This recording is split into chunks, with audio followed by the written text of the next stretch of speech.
Assalamualaikum warahmatullahi wabarakatuh. Kalau sudah masuk bulan Sya'ban berarti tereh Lebaran, Pak. Kalau sudah masuk bulan Sya'ban berarti tereh Lebaran. Yang diingat mah Lebaran tuh, Pak.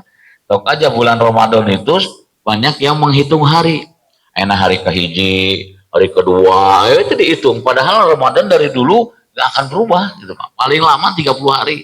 Tapi setiap hari dihitung. Ayeuna teh hari kasabaraha gitu. Hitungan eta. Kenapa Ramadan yang dihitung hari? Padahal bulan Ramadan itu adalah bulan istimewa. Jangan pernah menghitung hari. Di situ Allah lipat gandakan sampai wallahu yudha'ifu liman yasha.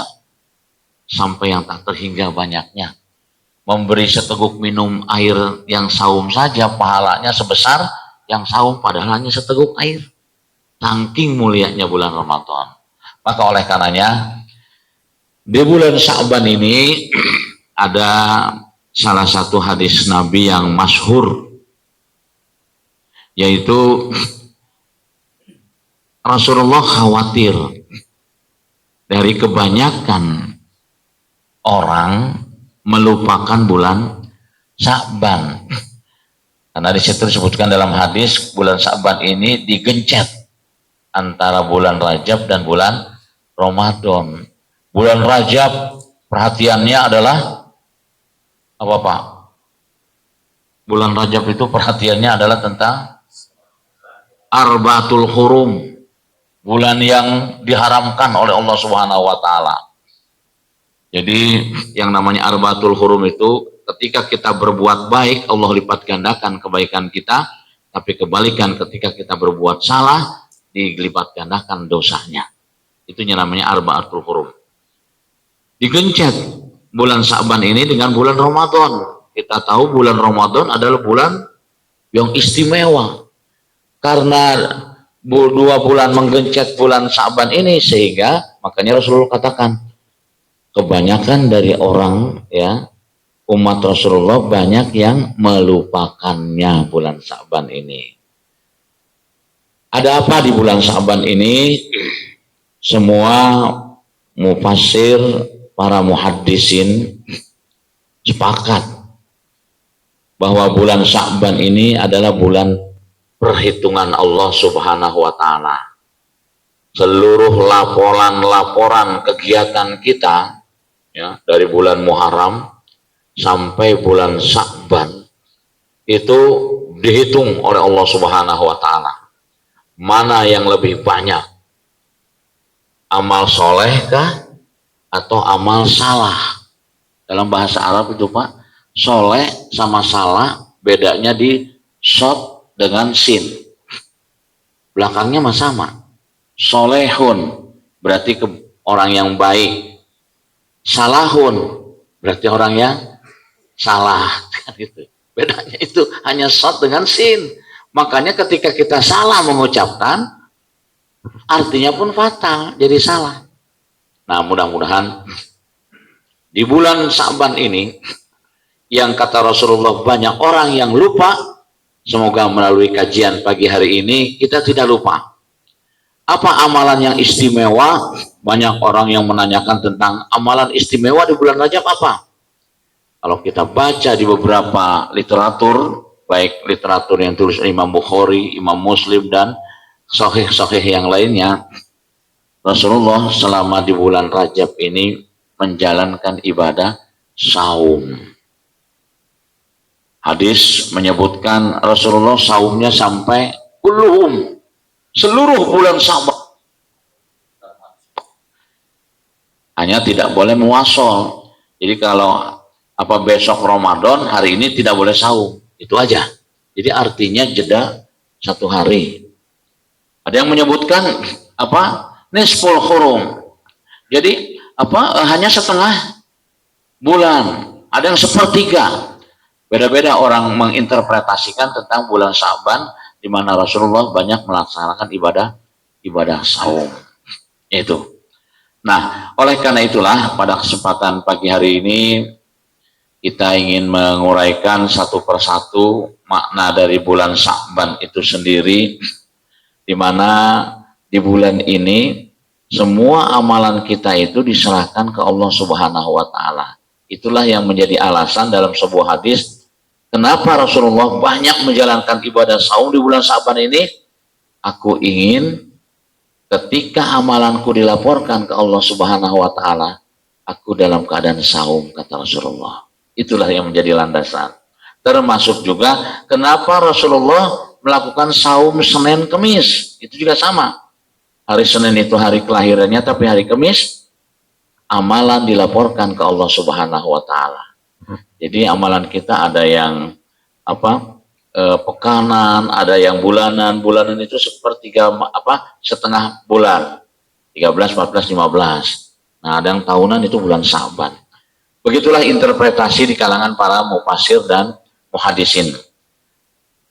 Lantas karena Rasulullah memberikan warning banyak yang dilupakan, semoga kita tidak melupakannya bulan Sya'ban ini. Apa saja esensi dari bulan Sya'ban? Rasulullah banyak melakukan ibadah saum. Kenapa? Karena di bulan Ramadan saumnya itu berbeda. Bulan Sya'ban saum sunnah, bulan Ramadan wajib hukumnya. Nah, sesuatu yang bersifat wajib harus dipersiapkan betul. Ada warming up-nya. Warming up terus kita latih. Seorang petinju ingin tarung di atas ring padahal cuma 5 menit atau paling lama 10 menit, tapi latihannya bisa berbulan-bulan, 3 bulan, 6 bulan, itu latihannya. Nah, dari situ Rasulullah memberikan warning kepada kita, latihlah diri kita sehingga masuk bulan Ramadan itu kita sudah terbiasa menjalani ibadah saum. Karena kita tahu salah satu amalan yang disebut oleh Rasulullah itu kullu amal ibni Adam lahu, kata Rasulullah begitu. Ini menyetir hadis qudsi. Seluruh amal-amal yang dilakukan oleh anak keturunan Adam, kata Rasulullah menyetir hadis qudsi ini, lahu, untuknya, untuk dirinya. Jadi saum yang kita persembahkan, apa yang kita lakukan itu untuk diri kita. Begitu kata Rasulullah menyetir hadis qudsi. Fa innahu li. Nah, yang dimaksud untukku di situ adalah di mana Allah Subhanahu wa taala, karena itu adalah hadis qudsi, untukku, untuk Allah Subhanahu wa taala. Saum yang kita lakukan itu untukku, begitu kata Allah Subhanahu wa taala. Jadi kita mempersembahkan ibadah saum kita untuk Allah Subhanahu wa taala. Nah, itulah yang menjadi alasan kenapa Rasulullah ingin amalan diserahkan ke Allah dalam keadaan melaksanakan amalan ibadah saum yang memang diperuntukkan untuk Allah Subhanahu wa taala. Nah, ini. Fa innahu li wa anna azzibihi, kata Rasulullah menyetir hadis qudsi ini. Karena itu akulah yang akan memberikan hadiah untuknya. Apa hadiahnya? Bagaimana yang sama-sama kita tahu, bagi orang-orang yang menjalankan ibadah saum di bulan Ramadan, Allah menyiapkan pintu surga di seluruhnya. Jadi pintu surga itu banyak, ada yang mengatakan 99 pintu, banyak macam. Allah bukakan pintu, seluruh pintu surga itu untuk orang yang melaksanakan ibadah saum. Saking istimewanya itu ibadah saum.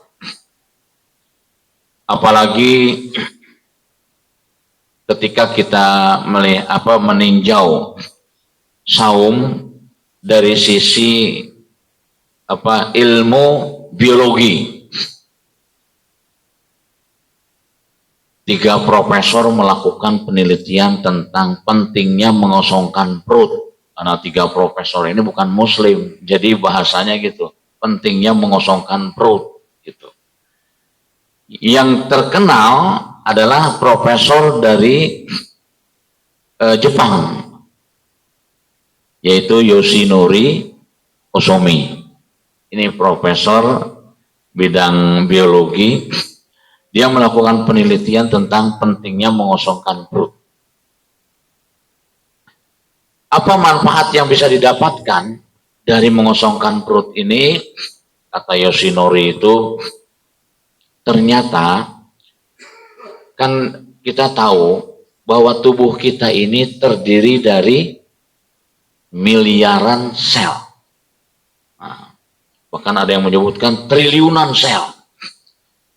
Salah satunya yang terkenal, yang seorang pakar biologi itu, dia menyebutkan tubuh kita ini terdiri dari 37 triliun sel. Karena memang terdiri dari sel. Kita juga berangkat dari sel juga. Sel apa Pak kita diciptakan oleh Allah? Sel sperma. Iya kan? Sel sperma. Nah, dari sel sperma itulah, kata Harun Yahya itu dalam visualisasinya, jadi ketika sperma menyemprotkan sel-selnya, itu sebanyak 3,5 juta sel sperma yang disemburkan. Nah, yang bisa menempel di rahim seorang wanita itu cuma 1. Umumnya ada yang 2, ada yang 3, kan gitu ya, tergantung kekuatan sel sperma itu. Ketika sel sperma yang disemprotkan itu kemudian nempel di rahim seorang wanita itu, katakan yang nempel itu ada 3, berarti itulah yang akan jadi kembar 3, kan gitu ya, ada kembar 2, kembar 4, kembar sampai berapa? Ada sampai 5 itu di Cina. Kembar 5 tuh. Anaknya kecil-kecil itu. Luar biasa. Iya, artinya selnya itu kuat sekali. Sampai 5 sel nempel di rahim seorang wanita itu, jadi semuanya itu. Masya Allah, ini luar biasa. Nah, secara tidak langsung Allah Subhanahu wa Ta'ala memberikan pelajaran kepada kita.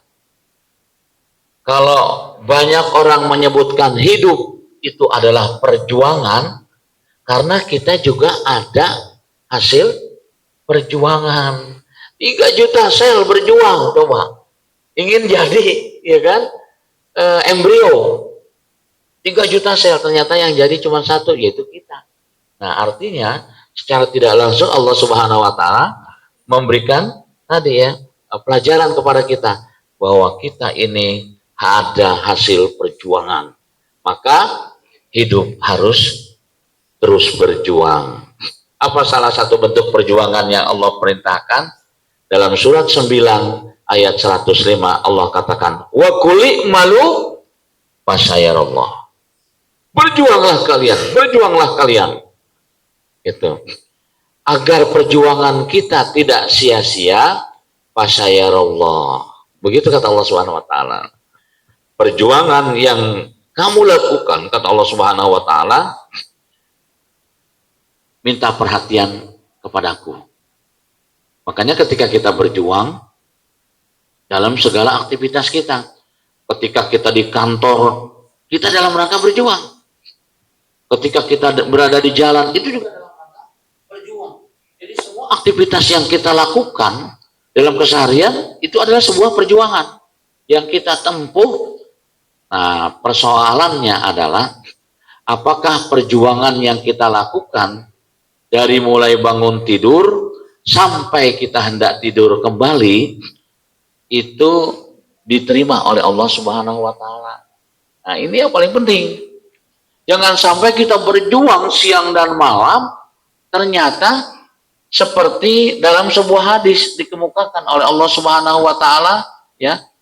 Melalui hadis Rasulullah sallallahu alaihi wasallam, ketika manusia dikumpulkan di padang mahsyar, maka Allah mengelompokkan manusia-manusia itu. Ada 3 kelompok manusia. Yang pertama adalah manusia yang dikelompokkan yang selalu berjuang di jalan Allah. Nah, itu. Yang kedua adalah manusia-manusia yang berjuang melalui belajar, mencari ilmu. Dan yang ketiga, Allah kelompokkan orang yang berjuang dalam mencari nafkah. Ada 3 kelompok perjuangan dikelompokkan nanti. Berbahagia kita karena dari sekian juta atau miliar manusia, ya, miliaran manusia, dari sejak zaman Nabi Adam sampai Rasulullah, justru yang pertama kali dipanggil Sallallahu Alaihi Wasallam. Masya Allah, ini luar biasa. Jadi yang pertama kali dipanggil adalah umat Rasulullah. Berbangga kita berada di yang paling akhir, tapi justru yang paling pertama kali dipanggil oleh Allah Subhanahu wa taala di padang mahsyar adalah umat Rasulullah. Di antara umat Rasulullah yang pertama dipanggil adalah orang yang senantiasa selalu berjuang di jalan Allah. Yang namanya berjuang di jalan Allah, mau kerja apapun yang dilakukan, itu adalah semua adalah perjuangan, karena memang hidup adalah perjuangan. Tapi persoalannya, apakah kita berjuang di jalan Allah atau li ghairillah? Nah, itu. Lillah atau li ghairillah. Perjuangan kita atas dasar nama Allah.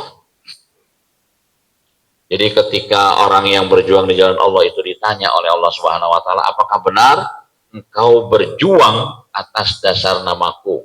Artinya lillah, karena Allah. Orang tersebut mengatakan, "Na'am. Benar wahai Allah. Aku berjuang sepanjang hidupku lillah, karenamu, atas dasar namamu." Allah tanya lagi yang kedua kali, yang ketiga kali. Orang tersebut masih mengatakan, "Benar wahai Allah, aku berjuang karenamu atas dasar namamu." Tapi sayang, ketika dia nyebutkan 3 kali berjuang atas dasar nama Allah, maka Allah katakan, "Kazibta. Apa yang kau katakan itu hanya dusta belaka." Kaget dia. Dusta belaka. Sampai ada yang melakukan penelitian, ini orang nekat ya, di hadapan Allah masih berani bohong. Berarti selama hidupnya kerjanya ngebohong itu. Sampai di hadapan Allah pun masih ngebohong. Benar wahai Allah, aku berjuang atas dasar-Mu, karenamu wahai Allah. Aku tidak melihat itu, kata Allah. Nah, ini pentingnya perlu kita pahami. Aku tidak melihat itu. Yang aku saksikan, kata Allah Subhanahu wa taala, kau berjuang itu hanya ingin dikenal sebagai orang yang berjuang. Ketika bertempur sebagai pahlawan, ketika bekerja orang yang hebat, ketika bermacam-macam perjuanganmu itu bukan karenaku, bukan atas dasar namaku. Hal itu telah kau dapatkan selama di dunia. Kau dikenal sebagai seorang pahlawan, engkau dikenal sebagai seorang pekerja hebat, the best worker, gitu ya. Engkau dikenal sebagai orang yang wah segala-galanya hebat. Itu telah kau dapatkan selama hidup di dunia. Kata Allah, aku tidak butuh itu. Yang aku butuhkan adalah sejauh mana keikhlasanmu di dalam beramal.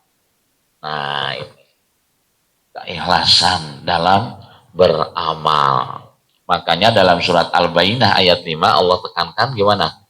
Wa ma umiru illa liya'budullaha mukhlisin, kan gitu. Lahuddin apa? Di akhir ayat. Nah, Ini adalah kalimat yang maknanya mutlaqo.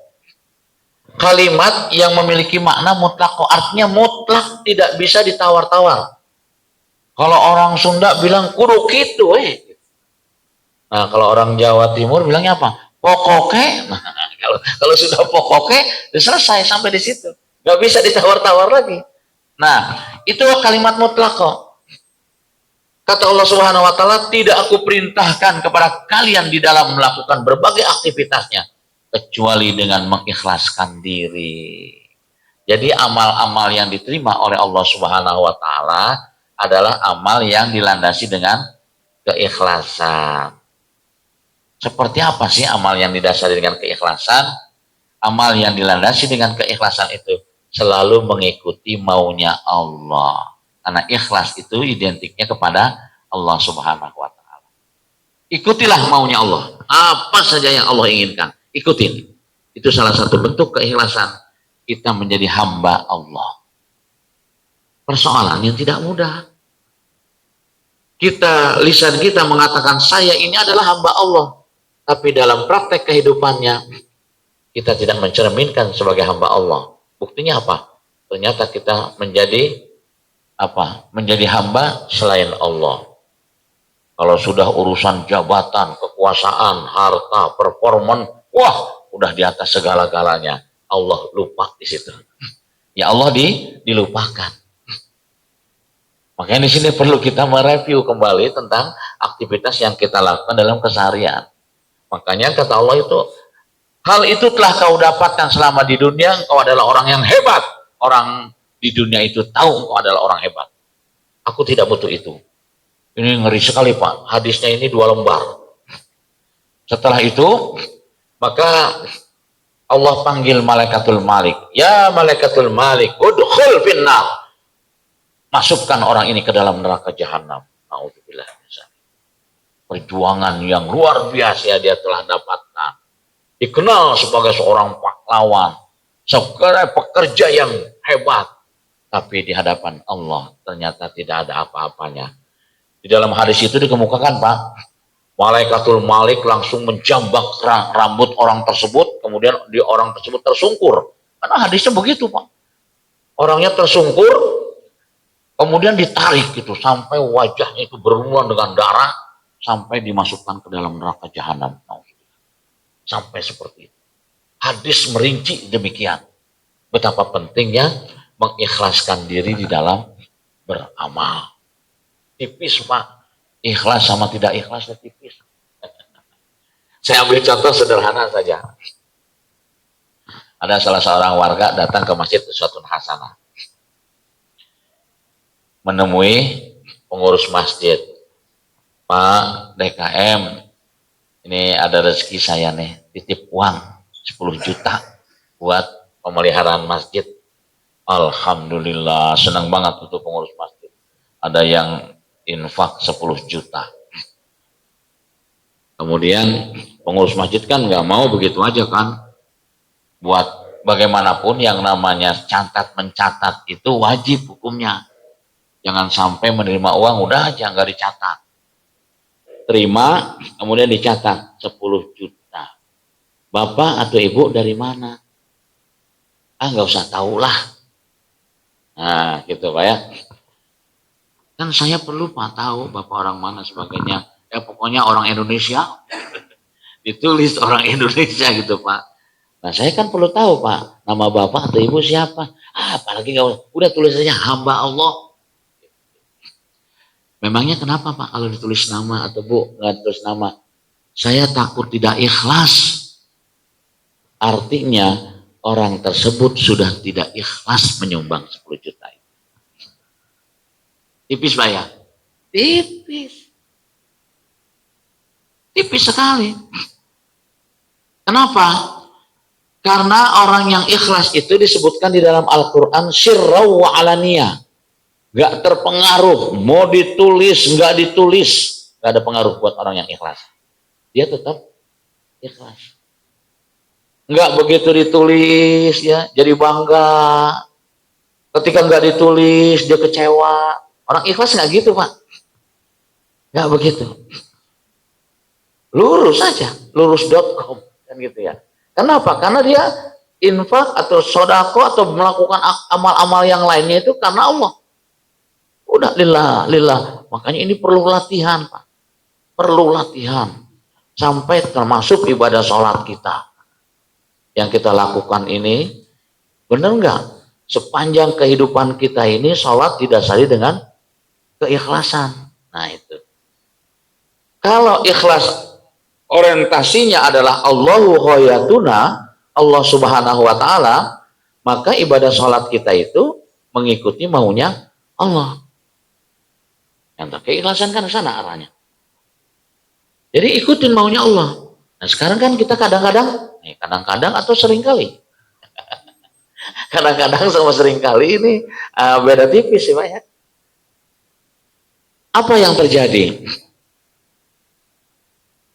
Kita tahu sholat adalah perintah Allah, zakat infak adalah perintah Allah, kan gitu ya. Saum perintah Allah, haji itu adalah perintah Allah. Nah, pada saat prakteknya seringkali tidak mengikuti maunya Allah. Yang diikuti apa kata syahwatnya. Nah, ini persoalan. Makanya dipesankan oleh Allah dalam surat 2 ayat 120 itu, wala ini taba'ta ahwa'ahum. Jangan sekali-kali kalian mengikuti apa kata syahwatmu gitu. Itu pesan dari Allah. Malaka minallah miwali wala nasir. Apabila kalian mengikuti apa kata syahwatmu, berarti Tuhan kalian itu adalah syahwat. Aku tidak dianggap kata Allah. Maka statement Allah apa? Aku tidak akan menjadi penolong kamu dan aku tidak menjadi pelindung kamu. Nauzubillah min dzalik. Bisa dibuka nanti dalam surat 2 ayat 120. Sampai begitu Pak, Allah kecewanya gitu ya. Kenapa? Karena kita selalu mengikuti apa kata syahwat kita. Yang sering saya sampaikan, zuhur jam 12, baru sholat jam 1. Kita mengikuti Allah atau mengikuti syahwat kita? Syahwat kita kan. Nanti aja dah, masih ada waktu zuhur sampai jam 3. Kan yang kita ikuti apa kata syahwat kita terus sepanjang kehidupan kita. Termasuk kita melakukan aktivitas kerja-kerja kita misalnya. Nah, sudah ada kesepakatan yang disebut dengan fakta integritas. Kita tanda tangan bahwa kita harus melaksanakan tugas sesuai dengan tupoksi, SOP dan sebagainya, ya kan? Tapi realitanya kuma orang, weh, kan gitu ya. Kuma orang, weh, kerja kuma orang, apa-ngapain semua gimana saya aja lah. Yang penting sudah menandatangani fakta integritas. Yang perlu kita pahami, ketika kita menandatangani fakta integritas, bukan semata-mata tinta di atas kertas atau pejabat dengan bawahan. Bukan. Kita ingat, wa ma khalaqtul jinna wal insa illa liya'budun. Aku ciptakan kamu hai manusia kecuali untuk mengabdi kepadaku. Fakta integritas yang kita tulis, yang kita tanda tangan, sesungguhnya itu adalah janji kita kepada Allah Subhanahu wa taala. Itu yang harus kita ingat. Sehingga kalau kita ingat itu, is the best. Pasti kita menjadi orang yang hebat. Persoalannya nggak gitu. Ya. Iya kan? Persoalannya nggak gitu. Apalagi kalau sudah urusan kerjaan kita ini, kita merasa dizolimi. Kenapa? Harus saya punya kerjaan setumpuk, sementara teman saya cuma sedikit. Nah, kan gitu ya. Padahal nggak gitu. Ketika kita mendapat pekerjaan banyak, Allah sudah memberikan kepercayaan kepada kita untuk melakukan yang banyak. Gak perlu kita lihat kiri, kanan, depan, belakang. Enggak. Yang kita lihat adalah Allahu ghayatuna. Bayangkan kalau saja umat Islam melakukan aktivitas sebagaimana maunya Allah Subhanahu wa taala. Umat Islam sudah is the best. Termasuk ya para penguasa, para pemimpin, para pejabat kita itu yang muslim tentunya, itu kalau bekerja mengikuti maunya Allah Subhanahu wa taala is the best. Nah, ini jadi persoalan. Kan semuanya jadi rata jika gitu kan itu ya. Fakta integritas, tak kerja mau orang kan itu akhirnya ya. Lupa pada Allah Subhanahu wa taala. Makanya tidak heran Ayyul a'mal, kata Rasulullah sallallahu alaihi wasallam, sebaik-baiknya pekerjaan, sebaik-baiknya aktivitas yang kamu lakukan itu as-sholati fi waqtiha. Disimpulkan oleh Rasulullah itu melalui ibadah sholat yang kamu lakukan. Sholat yang kamu lakukan fi waqtiha, selalu dilakukan di awal waktu. Kan persoalan kita sekarang ini urusan tepat waktu ya. Urusan tepat waktu. Pabrik pesawat, ada yang beli pesawat yaitu Malaysia, Super Puma, beli pesawat, minta dibuatkan VIP, isinya itu dalamnya itu. Janjinya Desember, jadi 1 tahun selesai. Janji 1 tahun selesai. Ternyata udah 1 tahun masih belum selesai. Dikasih waktu lagi tambah 1 bulan. Sampai akhirnya Malaysia kesel.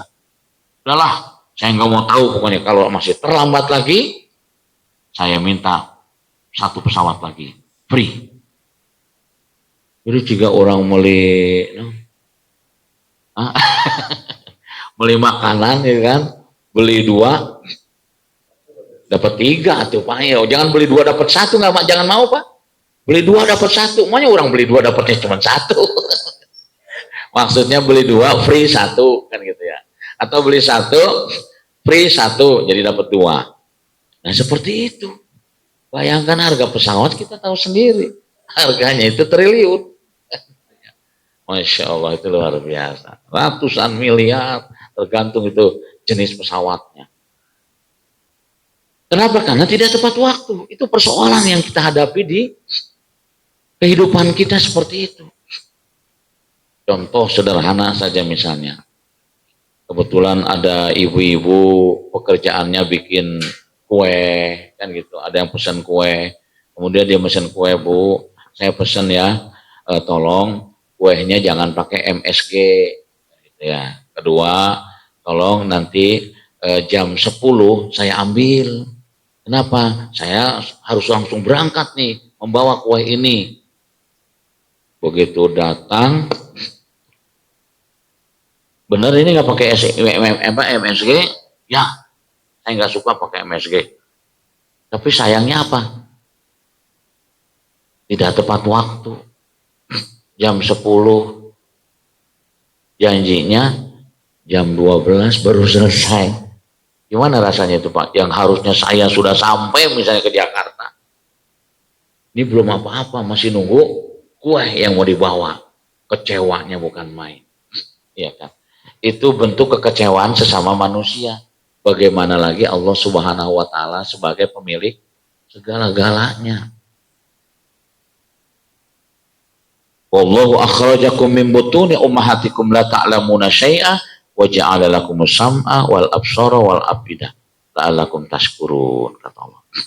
Aku titipkan 3 instrumen kepadamu, pendengaran, penglihatan, dan hati, la'allakum tashkurun, agar kalian gunakan untuk mensyukuri nikmatku. Pertanyaannya, apakah benar pendengaran atau telinga yang Allah sudah titipkan ke kita ini kita gunakan untuk mensyukuri nikmatnya? Mensyukuri pendengaran itu sederhana. Lahum qulubun la yasma'una biha. Apa? Lahum qulubun apa? Lahum azanun la yasma'una biha. Kata Allah Subhanahu wa taala, ternyata enggak begitu. Aku sudah titipkan pendengaran atau telinga kepadamu, ternyata kamu tidak gunakan untuk mendengar panggilanku, panggilan Rasulku. Itu bisa dibaca nanti dalam surat 7 ayat 179. Wah, luar biasa. Ternyata ada orang yang punya telinga, punya mata, punya hati, tapi tidak digunakan itu semua. Maksudnya tidak digunakan untuk memenuhi keinginan Allah Subhanahu wa taala. Padahal Allah lah yang memberikan segala-galanya ke kita. Nah, inilah pelajaran.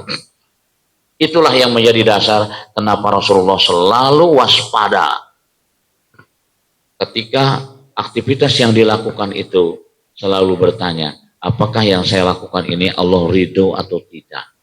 Kalau kita mengulur-ngulur waktu, apa saja aktivitas yang kita lakukan, kita tanya Allah ridho atau tidak. Ketika kita katakan Allah tidak akan ridho, jangan dilakukan. Harusnya kan begitu. Dalam aktivitas apapun sama. Ketika kita melalaikan aktivitas di tempat kerja kita, kan gitu ya. Allah ridho atau enggak? Kalau saya kerja, asal gugur kewajiban saja, absen, ya kan, udah absen mah, terserah saya, kan gitu. Yang penting nanti pulang absen dewe, kan misalnya gitu. Kita lupa bahwa tugas kita di permukaan bumi ini, apapun aktivitas yang kita lakukan, sesungguhnya itu dalam rangka mengabdi kepada Allah Subhanahu wa Ta'ala. Itulah yang menyebutkan kalimat wa ma umiru illa liya'budullaha mukhlishina lahuddin hunafa tadi. Tidak aku perintahkan kepada kalian semua kecuali dengan mengikhlaskan diri. Wa ma khalaqtul jinna wal insa illa liya'budun. Dan tidak aku ciptakan kalian wahai manusia kecuali untuk beribadah kepadaku. Berarti sepanjang kehidupan kita, dari hari ke hari sampai berakhir usia kita, itu tidak untuk yang lain kecuali untuk beribadah kepada Allah. Nah, begitu disampaikan Allah Subhanahu wa Ta'ala. Kalimat-kalimat itu sama dengan kalimat la ilaha illallah. Makanya kalimat mutlaqo itu apabila diawali dengan huruf mim atau huruf lam, lam alif ya. Sebelumnya diakhiri dengan kata illah, itu adalah kalimat mutlaqo. Jadi ketika kita bertemu di Al-Quran ayat seperti itu, ini adalah kalimat mutlaqo, berarti nggak bisa ditawar-tawar. Atau ketika kita membaca hadis Nabi, sama seperti itu, kalimat mutlaqo, nggak bisa ditawar-tawar. Kalimat tidak ada ilah kecuali Allah. Sudah, kita nggak usah mencari-cari lagi ilah yang lain. Karena kita sudah berkomitmen hanya Allah satu-satunya ilah kita, Tuhan kita. Nah, kan seperti itu. Sama. Jadi melakukan aktivitas dalam keseharian kita kecuali dengan ikhlas.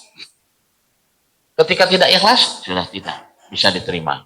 Nah, hal-hal yang demikianlah nampaknya hadirin yang berbahagia, perlu kita terus mereview semua aktivitas yang kita lakukan dari mulai bangun tidur. Mungkin Bapak Ibu pernah mendengar kisah salah seorang yang dijuluki sebagai ahli surga. Udah pernah dengar Pak ya? Yang paling gampang bilang belum kayaknya. Biar diceritakan lagi. Ketika Rasulullah sedang berkumpul dengan para sahabat, gak lama sedang berkumpul, sedang menyampaikan tausiah Rasulullah, gak lama masuklah salah seorang yang sudah agak tua, sambil dengan jenggot yang basah dengan air wudhu, sambil menenteng kresek. Kalau di dalam hadis sebutnya menenteng terompahnya, masuk ke dalam masjid, kemudian dia sholat. Nah, ketika dia sholat, kemudian selesai, kemudian dia keluar. Kata di tengah-tengah itu Rasulullah menyebutkan, wahai sahabatku, maukah kalian aku tunjukkan penghuni surga, ahli surga? Masing-masing sahabat GR, siapa di antara kita yang dikatakan ahli surga? Ya sahabat tuh. Ternyata Rasulullah menunjuk si bapak-bapak tadi yang keluar dari pintu itu. Tadi itulah orangnya yang ahli surga. Sahabat menoleh semuanya, melihat memberikan perhatian kepada orang itu. Kalau bahasa kita mah, kok orang model gini disebut ahli surga gitu. Kita kan sering melihat penampilan Pak ya. Kita lihat penampilan. Sebab orang yang ahli surga itu biasanya penampilan apa? Pakai gamis, jenggot panjang, pakai kopea. Oh, apakah gitu Pak ahli surga Pak? Nyantu, pastor juga pakai gamis. Pastor juga jenggotnya panjang. Ahli surga Pak. Nah, dari situ akhirnya apa? Sahabat penasaran ya. Keesokan hari ngumpul lagi, ternyata Rasulullah menyatakan hal yang sama dan si bapak itu yang masuk lagi. Sampai 3 hari berturut-turut, orang itu yang dikatakan ahli surga. Salah seorang sahabat Rasulullah Abdullah bin Umar itu penasaran. Cing orang hayang nyaho itu, itu ahli surga. Seperti apa sih amalannya? Bayangkan di antara sahabat nggak ada yang disebutkan seorang pun disebut ahli surga. Dituturkan Pak, diikuti si bapak itu. Begitu diikutin, oh ini rumahnya nggak ada yang istimewa, rumahnya gubuk kan gitu. Tapi mungkin amalannya ada yang istimewa. Tapi lihatnya sholatnya kita telat, nah gitu. Tapi kenapa Rasulullah disebut ahli surga? Akhirnya penasaran. Dia diam dulu, dia keliling-liling dulu, begitu menjelang sore, baru mampir ke rumahnya. Mampir ke rumahnya biar ada alasan. Mampir ke rumahnya sore hari, Pak. Setelah masuk ke dalam, Pak, boleh nggak saya bermalam di rumah Bapak? Kenapa? Saya mau pulang jauh, Pak. Sudah kemalaman. Oh, Pak, silakan, katanya Bapak itu. Silakan. Kalian tidur seperti ini, keadaan saya. Tidur di atas pelepah kurma. Gak ada yang istimewa rumah saya. Gak ada persoalan itu, Pak. Saya tidur dimanapun jadi. Ngineplah di rumah si Bapak itu. Malam pertama nginep. Ternyata apa yang terjadi? Hari sahabat mah sudah biasa, Pak. Bangun sepertiga malam. Jam 2, paling telat jam 3 sudah bangun. Sahabat Bapak. Hari si Bapak kere-kere itu bangun. Rasulullah. Tapi di jero hatinya gitu kan nggak berani Bapak mengatakan ke Rasulullah. Kenapa? In huwa illa wahyu yuha. Apa yang dinyatakan oleh Rasulullah sesungguhnya itu adalah wahyu dari Allah Subhanahu wa taala. Makanya sahabat mengatakan kalau kita ngomongin bilang kumaha ya Rasul yu ahli surga ciga kieu mun urang gitu menurutnya. Sahabat nggak berani begitu, Pak. Mungkin ada yang istimewa. Ternyata betul, Pak. Jam 4 baru bangun. Karena subuhnya jam 4:30. Jam 4 baru bangun, dia ambil wudhu. Kemudian sholat. Dengan segala keterbatasan yang dia lakukan.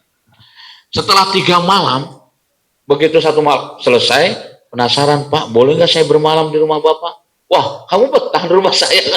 Padahal pengen tahu amalan apa yang dia lakukan. Ternyata 3 malam tidak ada amalan yang istimewa. Hanya seperti itu. Karena pekerjaan Bapak ini adalah pencari kayu bakar. Nyari kayu bakar, dia panggul, naik bukit, turun bukit, kemudian dia jual untuk menafkahi keluarga. Hanya sebatas itu. Selesai 3 hari, kalau dibilang kecewa, ya, kecewa lah anak muda ini, Abdullah bin Umar ini. Pak, ini sudah 3 malam saya nginep rumah Bapak. Luar biasa, nikmat tidur rumah Bapak. Tapi ada satu kekecewaan saya, Pak. Kenapa? Katanya nikmat. Tapi kenapa bilang kecewa? Iya Pak. Terus terang saya sampaikan Pak. Saya bermalam di rumah Bapak. Saya ingin tahu amalan apa yang Bapak lakukan. Karena 3 kali berturut-turut Rasulullah SAW mengatakan Bapak adalah ahli surga. Kaget di Bapak itu Pak. Juga dikasih tahu ahli surga. Kaget. Kamu main-main. Jangan sembarangan ngomong. Wallahi sampai sumpah itu Pak. Abdullah bin Umar. Demi Allah. Rasulullah 3 kali berturut-turut mengatakan Bapak ahli surga. Tolong Pak sampaikan ke saya. Apa amalan yang istimewa yang Bapak lakukan sehingga Rasulullah mengatakan ahli surga? Apa yang terjadi? Gak ada yang istimewa sebagaimana yang kau saksikan. Itulah ibadah saya. Tapi mungkin. Nah ini begitu dibilang mungkin. Penasaran kan Abdullah bin Umar? Naon ya? Dia bilang mungkin, baru mungkin dia. Saya adalah sosok yang lurus.com. Nah, Pak, kembali lagi lurus.com itu Pak ya. Saya adalah sosok yang lurus.com Pak. Gak pernah sibuk dengan kenikmatan orang lain dan seterusnya. Saya gak pernah sibuk tentang itu. Karena saya sifatnya lurus.com tadi, makanya setiap mau tidur, saya selalu berdoa ke Allah. Ya Allah, dari mulai bangun tidur tadi sampai saya mau tidur kembali, andaikan ada amalan yang istimewa yang saya lakukan, jadikanlah penghantar ke surga. Itu Pak. Berdoa Pak sebelum tidur gitu. Jadi jadikanlah penghantar ke surga untukku. Namun wahai Allah, Seandainya dari bangun tidur sampai saya mau tidur kembali, ada amalan-amalan yang salah, yang keliru, yang mendatangkan dosa, ampunilah saya wahai Allah. Jangan menjadi penghambat saya ke surga. Itu rupanya. Ternyata bukan hanya itu, Pak. Keistimewaan yang lain apa? Setelah saya berdoa seperti itu, kemudian saya mendoakan. Karena tadi sifatnya lurus.com. Jika dia doakan orang lain. Semuanya didoakan, Pak. Keluarga, tetangga, semua kaum muslimin, muslimat, mukminin, doa mukminat. Seandainya dari bangun tidur sampai mau tidur ada amalan istimewa, jadikanlah penghantar ke surga untuknya. Namun apabila ada amalan yang salah, ampunilah wahai Allah. Ini yang istimewa, Pak. Mendoakan orang lain. Dan doanya pun kulluhum, seluruhnya. Gak peduli, Pak, siapapun. Apakah dia pernah menyakiti hatinya atau enggak ada peduli dia untuk itu. Itulah fungsinya lurus.com di situ, Pak. Didoakannya semua. Oh, ini amalan yang istimewa, kata Abdullah bin Umar. Terima kasih, wahai Bapak. Kau telah membimbing aku. Ini adalah semua amalan yang sangat istimewa. Semoga saya bisa menjalaninya. Itu ternyata, Pak, sederhana. Mau tidur berdoa, ya Allah, jadikanlah amalan saya dari pagi sampai mau tidur ini, kalau baik, jadikan penghantar ke surga, kalau buruk, ampuni saya. Begitu juga kami berdoa, ya Allah, untuk keluargaku, untuk tetanggaku, kaum muslimin, muslimat di seluruh dunia. Andaikan bangun tidur, sampai mau tidur ada amalan yang dilakukan istimewa, jadikan penghantar surga. Kalau ada, oh ya Allah, ini amalan yang istimewa, Pak. Kira-kira di sini udah ada yang melakukan itu belum? Pak, kalau mau surga ternyata sederhana, Pak ya. Sederhana tapi ini begitu kita mau mendoakan tetangga, ya Allah, jadikanlah penghantar ke surga amalan tetangga kami, kecuali si Anu. Karena apa? Pika sebelum nggak gitu, Pak. Tentu gitu. Allah. Pokoknya kulum, semuanya ya Allah, kan gitu ya. Nah, ini amalan yang istimewa. Artinya apa? Rasa hasad, dengki, ya kan? Itu tidak ada dalam jiwa kita. Ini kan kadang-kadang kita itu heran, Pak ya. Sifat dengki, hasad, hasud, suuzon, itu nempel di dalam diri kita itu, Pak ya. Kenapa? Kan kita sudah tahu itu, sifat jelek itu teh. Ya kan? Abu Lahab, Abu Jahal itu hasad, hasud, dengki. Rasulullah itu teh. Udah tahu itu adalah sifatnya Abu Jahal, Abu Lahab kan itu. Kita simpen sifat itu. Padahal hormat, Pak. Bukan hanya di cleaner gitu ya. Di cleaning, bukan di format, Pak. Jangan tersisa sedikit pun. Bayangkan kita punya handphone loading lama, kenapa setelah ditanyakan, terlalu banyak virusnya, Pak. Jadi gimana? Ini harus di format, Pak. Gak bisa dibuang begitunya, nggak di format. Kalau format berarti kan bersih semua. Gak ada yang tersisa. Kecuali nanti diinstal ulang. Ya nggak apa-apa lah, yang penting lancar. Kan gitu. Itu handphone.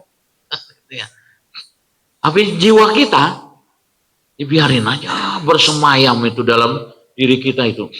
Segala sifat-sifat yang jelek, yang menghambat kita melakukan kebaikan, itu kita biarkan dalam tubuh kita.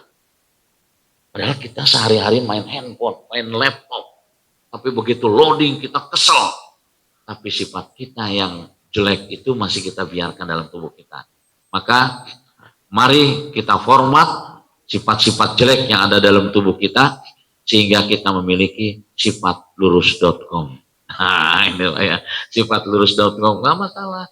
Ya, tetangga punya kelebihan-kelebihan, kemewahan, alhamdulillah.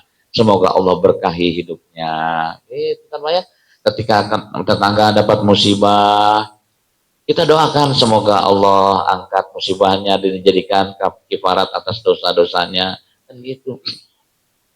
Ketika yang dapat kebahagiaan tetangga kita adalah soulmate, wah kita doakan. Tetangga kita yang dapat musibah kebetulan di kesebulan, wah nggak gitu Pak. Dalam kehidupan, Masya Allah itu luar biasa. Kan pernah Bapak mendengar kisah bagaimana Rasulullah SAW menyuapin pengemis yang setiap hari itu memaki-maki Rasulullah dengan bahasa yang kasar. Tapi disuapin oleh Rasulullah. Setelah Rasulullah mendengar dari Abu Bakar, ya Rasulullah, ada seorang pengemis tiap hari kerjanya memaki-maki kamu. Kata Rasulullah, di mana dia? Ayo, diajaklah Abu Bakar. Begitu ketemu, betul. Si pengemis itu lagi maki-maki Rasulullah. Didekati oleh Rasulullah, Bapak udah makan belum? Belum. Oh, belum makan. Mau makan Pak? Ya mau. Akhirnya Rasulullah merintahkan kepada Abu Bakar, tolong belikan makanan. Setelah itu diterima oleh Rasulullah, tidak langsung dikasihkan oleh Rasulullah, Pak ini makanan. Tidak. Langsung Rasulullah, Pak saya sudah punya makanan, saya suapin Pak ya. Disuapin oleh Rasulullah Pak. Bayangkan, orang yang maki-maki Rasulullah tiap hari, malah disuapin oleh Rasul. Tuh Pak, sifat Rasulullah begitu mulia. Nggak membuat dirinya jadi sakit hati, enggak. Tuh. Sampai akhirnya Rasulullah wafat, ya, si pengemis kehilangan. Kemana yang biasanya nyuapin saya, kan gitu. Karena kebetulan pengemisnya buta Pak. Dia maki-maki karena dia buta, udah pengemis buta. Akhirnya Rasulullah memberikan amanah. Kalau ternyata usiaku sampai sementara, aku masih belum bisa melakukan tadi menyuapin pengemis buta itu, tolong lanjutkan ya Abu Bakar. Akhirnya Abu Bakar yang melanjutkan. Begitu Abu Bakar yang melanjutkan ternyata beda Pak. Begitu disuap sama Abu Bakar, Pak, ya nih makanan ya. Begitu disuap Abu Bakar, ini enggak seperti yang biasanya. Beda Pak. Beda rasanya gitu. Kemana yang biasa menyuapin saya? Dia sudah wafat, kata Abu Bakar itu. Siapa dia? Dia adalah baginda Rasulullah. Nangis Pak langsung pengemis itu. Nangis. Dia adalah orang Yahudi. Sampai akhirnya apa Pak? Saya ingin masuk Islam. Itu Pak, sampai sedemikian. Luar biasa akhlak, ketinggian akhlak. Makanya Rasulullah menyebutkan innama bu'istu diutammima makarimal akhlak. Aku diutus oleh Allah Subhanahu wa taala untuk menyempurnakan akhlak manusia. Mending pas pisannya. Mudah-mudahan ya bulan Syakban yang banyak dilupakan oleh kebanyakan orang, semoga kita tidak termasuk di dalamnya. Amin ya rabbal alamin. Sehingga kita ingat apa yang bisa kita lakukan. Ya kalau belum bisa saum sepanjang bulan Syakban, paling tidak saum Senin Kemisnya, kan gitu ya. Kalau saum Senin Kemisnya juga masih belum bisa, ya paling tidak pertengahan bulannya, kan gitu. Ada saum yang nyangkut lah di bulan Syakban. Andaikan pertengahan bulan juga masih nggak nyangkut kene wae. Kenapa? Karena banyak yang ngajak makan. Banyak yang ngajak makan. Paling tidak apa esensi dari ibadah saum itu? Kata Rasulullah, asyamu junnatun. Bahwa saum itu adalah perisai. Makanya selama di bulan Syakban ini, kita usahakan jangan sampai melakukan perbuatan-perbuatan yang keliru, yang salah. Karena kita sebentar lagi akan masuki bulan yang Allah muliakan. Paling tidak itu yang bisa kita lakukan. Mudah-mudahan amal yang baik kita lakukan di bulan Syakban ini, apakah itu adalah saum, esensinya sebagaimana dilakukan oleh Rasulullah, atau ibadah sholat yang kita lakukan setiap malam kita latih juga sepanjang di bulan Syakban ini, sholat tahajud. Mungkin selama ini kita jarang tahajud, kita latih di bulan Syakban ini untuk sholat tahajud. Kenapa? Karena kita akan memasuki apa? Syahrul Qiyami, bulan berlama-lama berdiri di bulan Ramadan nanti. Jadi sudah terlatih. Enggak setiap taraweh nanya dulu, ayeuna imamna saha euy? Bapak anu mending di imam cenah gitu. Enggak gitu. Iya kan? Kenapa? Karena kita sudah terlatih, mangga mau sampai jam seberapa pun ditantang kan gitu. Iya mah imam saya tak kenapa ini jam 9 baru selesainya kan jam 9. Allah, apalagi kalau udah urusan main bola, udahlah eleh we sholatnya. Eleh, kenapa? Karena bola itu adalah Tuhan yang di atas Allah gitu kan ya. Eleh kabeh. Kemarin aja Pak, apa? Sebelah saya itu ada kumpulan mau nonton bola itu. Nonton bola ke GBL. GBL, GBK. GBLA. Wah, di perapatan itu dia ngomong ke depan karena kebetulan ini leadernya muridnya. Pak Haji, kumaha main bola kes yang orang can sholat itu. Ting ceureuy ting beneran Pak. Ari mana kos teu apa we sholat isukan ge aya cenah. Eta Pak Haji Pak. Allahu Akbar eta ka kitu eta. Allahu Akbar. Pak Haji, bener ada tapi kumaha orang itu teh? Geus orang jamak we engkelah. Jawa. Duhur asar magrib bisa subuh. Aduh, gitu. Ting haji beneran, ting hulu naungkul banyak. Aku lu qouli hadza wa astagfirullahaladzim wa lakum. Assalamualaikum warahmatullahi wabarakatuh.